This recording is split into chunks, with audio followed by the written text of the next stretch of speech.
So, is he still that beautiful? Yeah, I could suck the meat off his bones. I love him. I love him. He's great. He really is. He's a great John kid. Farnham, often hailed as Australia's voice of reason, is an iconic figure in the world of music whose career spans over 5 decades.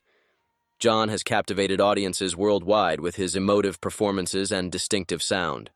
Renowned for his powerful yet soulful voice, he's earned a reputation as one of Australia's most celebrated artists. From his early beginnings as a teen idol to his later reinventions as a mature and respected artist, John Farnham's legacy continues to resonate with generations of music lovers. However, John's path to success was far from smooth. Despite his undeniable talents, there came a time when nobody was willing to fund his album projects. He faced a series of setbacks, endured strings of commercial flops, and struggled with extreme financial debt. Yet he continued to push forward, honing his craft and refusing to give up on his dreams. Join us as we tell you what really happened to John Farnham. John Peter Farnham was born on the 1st of July 1949 in East London, England. His parents, John Peter Farnham Sr. and Rose Farnham, welcomed him into the family that included his sisters Jean and Jacqueline, as well as his younger brother Stephen. The first decade of John's life was spent in the United Kingdom, until his family made the decision to immigrate to Australia in 1959, settling in Melbourne. John's educational journey began in Yarraman Park State School. Later, he switched schools twice. He left school at 16 and began working as a plumber's apprentice. In 1964, John played with the local band The Mavericks on weekends. The band had a repertoire of 5 songs. In late 1965, he was invited to join the band Strings Unlimited as the lead singer. This band exclusively used string instruments and had regular gigs at a local hotel. In 1966, after reaching the state finals of the Hoadley's Battle of the Sound competition, they recorded a demo tape featuring John on vocals. In 1967, Strings Unlimited performed background vocals for pop singer Bev Harrell. Her manager, Daryl Samble, was impressed by John's vocals and offered to manage him. Initially performing in Daryl's hometown of Adelaide, John recorded a light advertising jingle called Susan Jones with the Susan Jones Rock 5 for an airline company. He was then offered a solo record contract with EMI, working alongside house producer David Mackey. John Farnham first rose to prominence in the mainstream media as a teenage idol. Performing under the name Johnny Farnham, he gained popularity in the late 1960s with a series of catchy hits. Known for his infectious grin and gangly appearance, John became a beloved figure, particularly among young fans. His performances on popular TV shows like Hit Scene and Happening showcased his youthful energy and vocal prowess, earning him a dedicated following.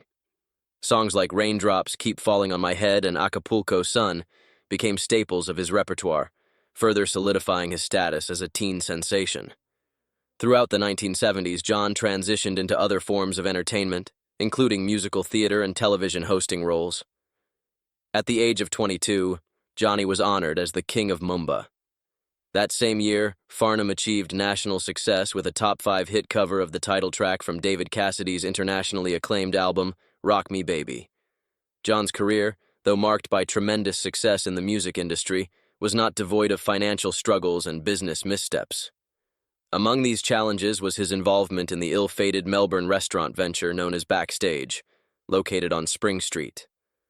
Backstage was intended to be more than just a restaurant. It was envisioned as a vibrant entertainment venue, offering patrons a unique dining experience coupled with live performances. John, along with his business partners, invested heavily in the venture, hoping to capitalize on his popularity and draw crowds to the establishment. However, despite their optimism and efforts, Backstage encountered numerous obstacles from the outset.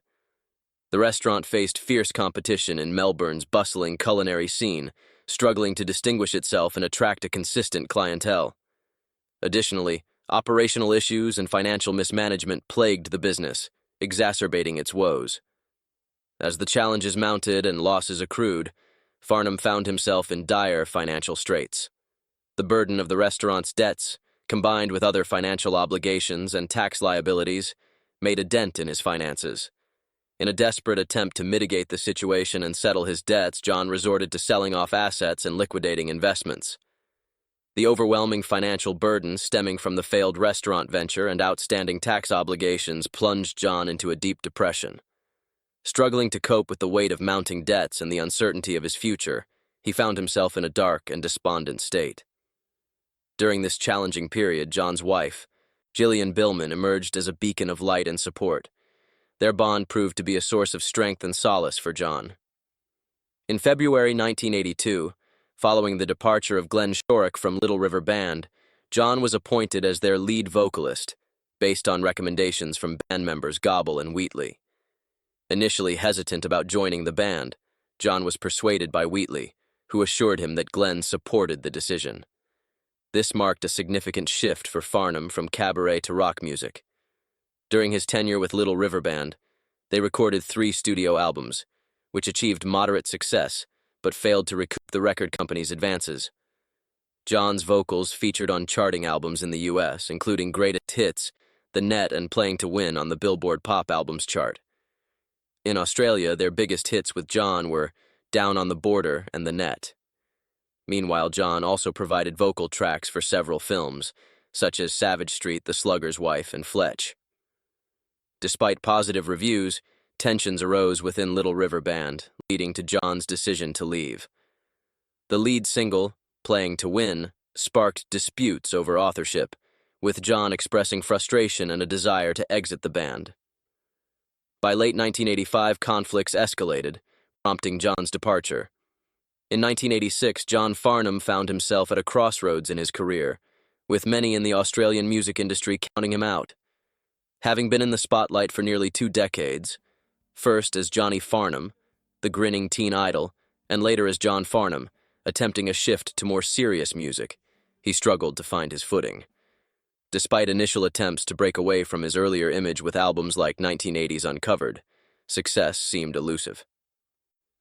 By the time his close friend and manager, Glenn Wheatley, took a significant risk in 1985 by remortgaging his own home to finance what would eventually become Farnham's most successful album, Whispering Jack, the singer's career appeared to be on the brink of collapse. The turning point came with the release of You're the Voice, a monumental single that would redefine John's career trajectory. John's rendition of You're the Voice breathed new life into his career.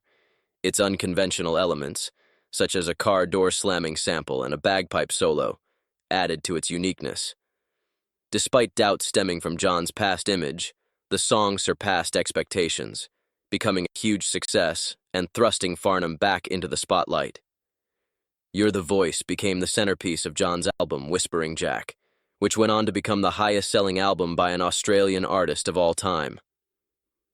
The song's unexpected triumph solidified John's status as a legendary figure in Australian music, marking a remarkable comeback and securing his place in music history. After extensively touring for more than 3 decades, John has now stepped back from performing. The hectic touring schedule took a toll on his health.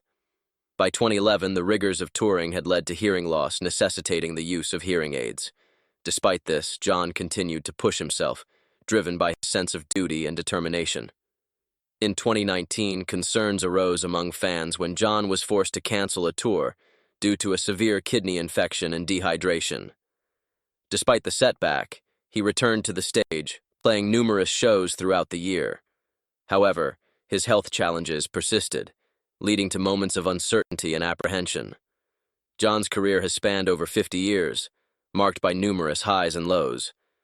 But finally, the loss of his longtime friend and manager, Glenn Wheatley, made John retreat from the public eye. In August 2022, John revealed that he had been diagnosed with cancer and would undergo immediate surgery to remove a tumor from his mouth. The extensive surgery, which lasted nearly 12 hours, also involved jaw reconstruction.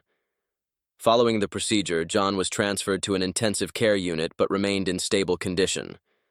Fortunately, the surgery was successful in removing the tumor, bringing a sense of relief to John and his fans. Precisely 1 year following his surgery, John announced through a statement that he had been declared cancer-free. In an interview with Variety Australia, his sons responded to questions about John's future in touring and releasing new material, expressing openness to the idea. They stated that their father can still sing, so anything is possible. Undoubtedly, John's journey epitomizes the power of perseverance and the triumph of the human spirit. With a career spanning over 5 decades, marked by chart-topping hits, iconic performances, and unwavering dedication to his craft, John has solidified his place as a legendary figure in Australian music history.